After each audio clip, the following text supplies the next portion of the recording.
Well, it's still morning. Good morning, everyone. I want to apologize because I'm going to speak to you about some of our culture and beliefs, but I have a tendency to go off in different directions. They don't always follow along. But anyway, the Menominee at one time, the Menominee Nation at one time had 9 million acres that we roamed, that we lived on, that we hunted, that gathered wild rice, that we fished, gathered berries. The Treaty of the Cedars in 1836, the United States government wanted to push westward, and so we sold, I believe it was like 4 million acres of land to the United States government. And we were in Oshkosh along with the Ho-Chunk Nation, and our land went all the way up to Fort Howard, which is now Green Bay. So we gave up that land for approximately, I remember now it was 4 million acres. We gave that up for like $700,000 at the time. There is a plaque in Little Chute where the final treaty was signed, and then we proceeded our journey up the Wolf River to our present reservation. And this was done in the cold. It was, I believe, in November when we started our trip up there.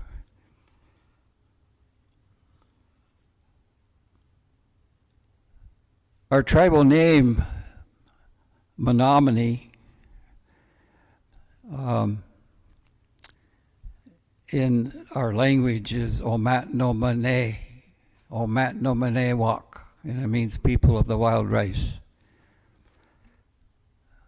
Many of you probably don't know, that is not what we called ourselves. That name was given to us by neighboring tribes and by the French fur traders. They called us people of the wild rice because the Chippewa and the Potawatomi migrated here, and we taught them how to harvest wild rice. And so that's what they named us, people of the wild rice. That is not what we called ourselves. We called ourselves Kayas Mamachik, ancient movers of the seasons. We roamed from almost all the way to Chicago and as far north as Escanaba, Michigan. And so because of the weather, what was going on in the Illinois part of our indigenous land was not going on in Escanaba. So we moved with the seasons. And that's what Kayas Mamachik meant, ancient movers of the seasons.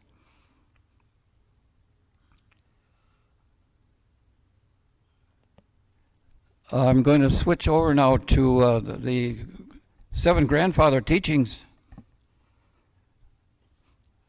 humility, bravery, honesty, wisdom, truth, respect, and love. And I'm going to touch on one of them, and that is wisdom. Nowadays, a person who's 18 years old, they're considered an adult. They can enter into contracts. 21, they can go into taverns. In our culture, 21 was not considered an adult. You haven't lived long enough. And so when you wanted advice or direction to go on your journey, you sought out an elder who was much older than you were. Because you haven't, like I said earlier, you hadn't lived long enough to experience the things that the elder lived through. And that's just the way it was with that seven grandfather teaching of wisdom.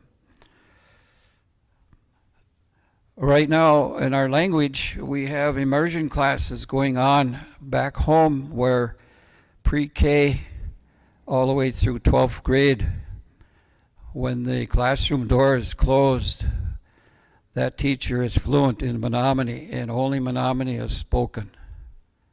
Only Menominee is spoken, no English at all. And I'm glad to say we have a lot of really excellent speakers that back in the day we didn't have them.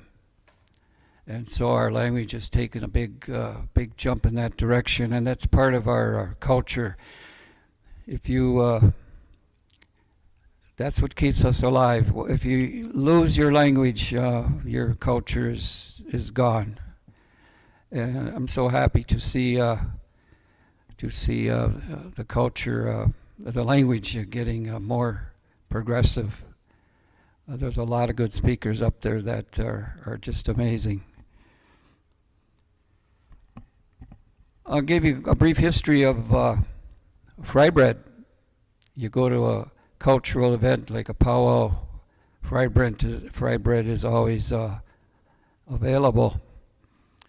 Well, back in the 1800s, the Indian agent would come out to the reservations, and he would bring with him lard and flour that was infested with insects. And he would say, well, okay, this is your food, because the United States government said we will help to feed you, and that's what he gave us. Well, what are we going to do with lard and flour? Well, that's how they came up with fry bread, was through that lard and that infested flour. That's the origin of fry bread as I know it.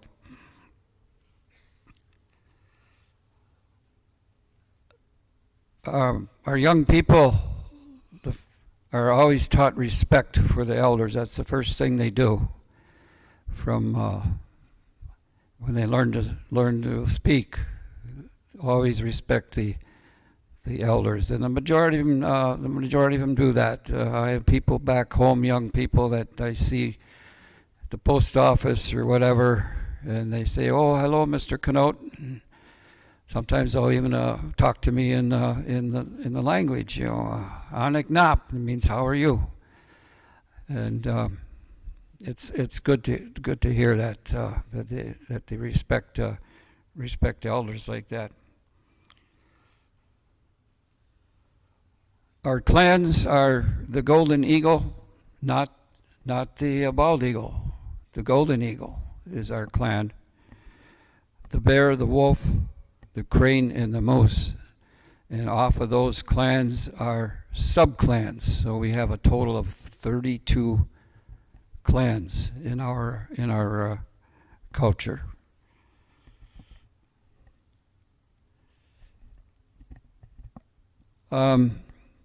I think one thing that I want to mention, I think I mentioned this when I was here a long time ago, is a manifest destiny, where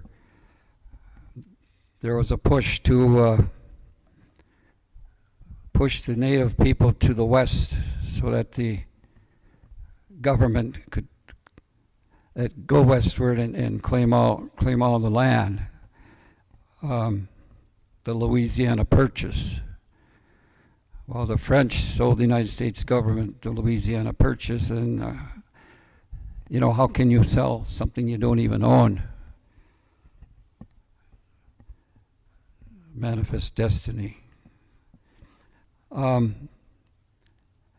Andrew Jackson, Trail of Tears, and yet that man is on the $20 bill.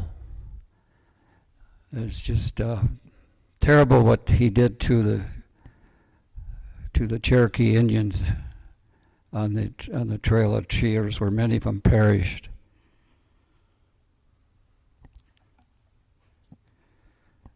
Oh, let's see what else. Back home, I do namings. People will contact me. Maybe they're newborn or themselves. They could be grown up, quite elderly.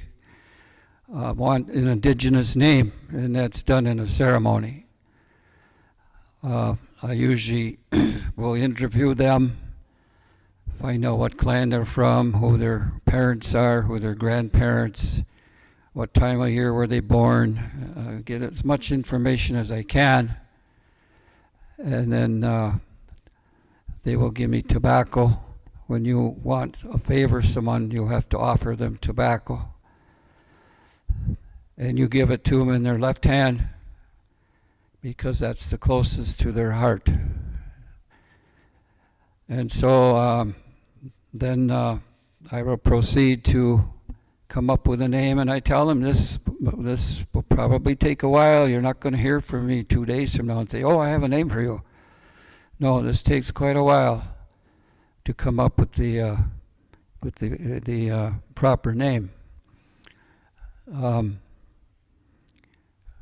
I do ceremonies for funerals and wakes. I cannot talk about those because that's I can only speak to those ceremonies to Native people. That's a very, very delicate ceremony for those events.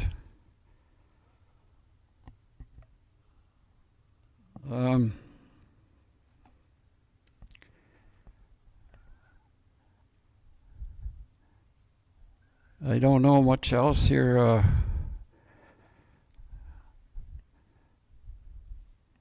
To speak about. I pretty much covered what I do. I'm not the only one, by the way. There's other elders, and generally it's the males that take care of these things that I just talked about.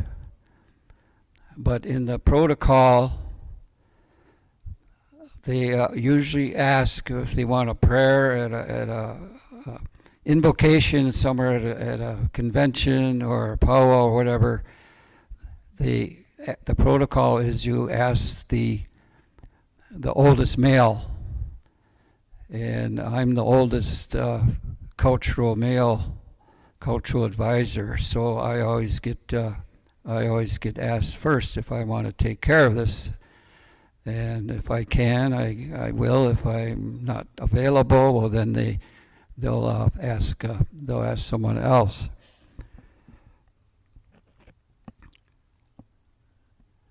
I was born in Kashina in 1946, had a hospital.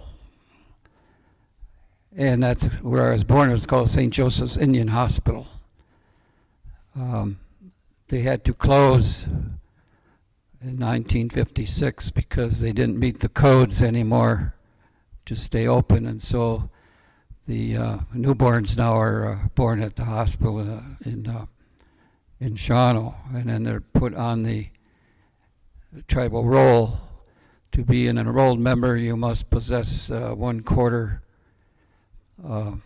blood quantum to be on a tribal roll, and that's for all the rolls, I think, in the United States. And then if you don't quite have 1/4, then you're considered a descendant, but you're still entitled to quite a few perks being a descendant also. So I think that's about it that I have to say. I'm going to turn this back over to